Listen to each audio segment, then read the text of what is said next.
छत्रपती संभाजीनगर जिल्ह्यातील पैठण तालुक्यातील कडेठाण परिसरात थरकाप उडवणारी घटना समोर आली आहे।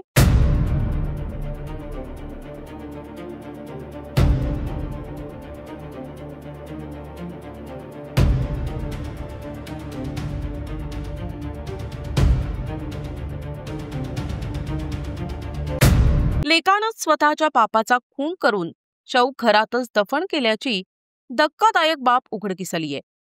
मृत व्यक्तीचं नाव कल्याण बापूराव काळे असून हत्येचा आरोप मुलगा रामेश्वर कल्याण काळे याच्यावर आहे।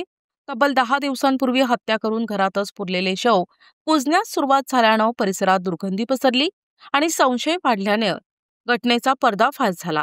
माहिती मिळताच पाचोड पोलीस ठाण्याचे सहाय्यक पोलीस निरीक्षक सचिन पंडित आणि पोलीस उपनिरीक्षक राम बारहाते मोता फौज फाटा घेऊन घटनास्थळी दाखल झाले। पोलिसांनी आरोपी मुलाला ताब्यात घेतलं असून पुढील तपास जोरात सुरू आहे। पाचोड पोलीस ठाणे हद्दीतील कडेठाण देवीच्या या गावामध्ये इसम नामे कल्याण बापूराव काळे हे गेल्या 8 ते 10 दिवसांपासून गावात उपस्थित नव्हते, ते गायब होते।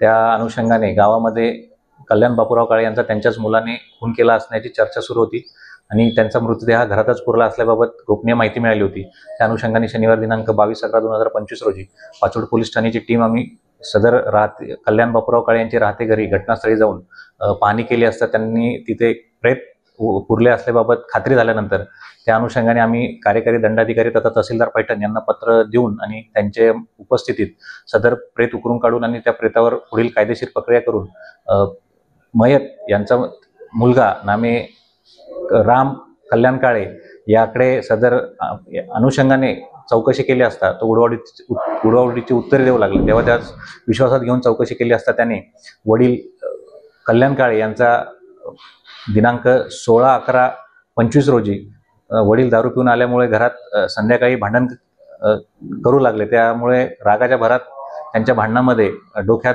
लाकडी दांड्याने मारल्यामुळे मृत्यू झाला आणि मग भीतीपोटी त्यांनी त्यांच्या राहत्या घराच्या बाजूलाच असले मातीच्या धाब्याच्या घरामध्ये त्यांचा मृतदेह पुरला असल्याबाबत त्यांनी सांगितले। त्यानंतर त्यावरून मयत यांचा दुसरा मुलगा लक्ष्मण काळे यांच्या फिर्यादीवरून कलम 103 अन्वये गुन्हा दाखल केलेला असून आरोपी नामे राम काळे यास अटक करून त्याला कोर्टापुढे हजर केले असता मान्य कोर्टाने 3 दिवसांचा PCR रिमांड दिलेला असून पुढील अधिक तपास police sub inspector Ram Barhate हे करीत आहेत। सदर घटना घडली त्यावेळेस मयत यांची पत्नी आणि मुलगा असे तिघेही घरात होते।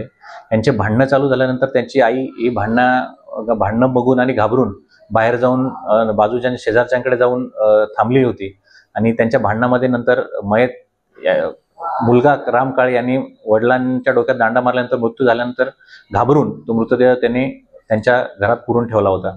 त्यानंतर सदरबाबत त्यांनी आईला सांगितले होते, पण आई ही एकटीच असल्यामुळे भीतीपोटी तिने सदरची गोष्ट कोणालाही सांगितली नाही।